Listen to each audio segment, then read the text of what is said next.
Okay, we actually have this BEW that we're working on here at the same time, and it has this problem, and we could not get this fitting out. We maybe could have done this in the car, but after we spent a bunch of time on it, we just decided to pull it with the line and all. And this demonstrates clearly what happens when that fitting spins. You can't get this line out. This nut, if you continue twisting it, it will just twist the line and break it. So we do have a special wrench that we made for these in the past, and sometimes you can get the actuator out of the way and get the special wrench in there. But our special wrench we were having some trouble with it, so we made a new and improved one. This one was a 9/16, which is very close to a 14. But this is 14 and it fits much better. Could you lift up on that line, Cortland? And once we have that in there, we had to grind away at it to get it in there.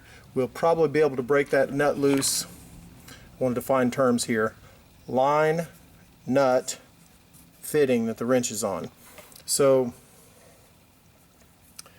we'll probably be able to bust this loose with just a 17 wrench, but it might take a dab of heat, but we'll give it a shot here in just a second.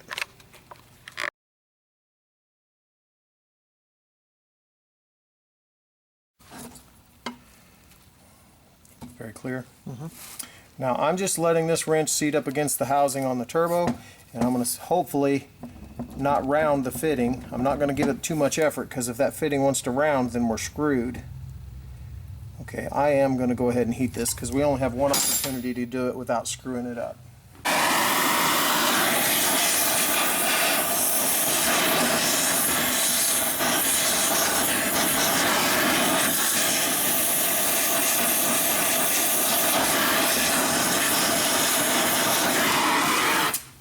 I'm going kind of light on that because of what it is.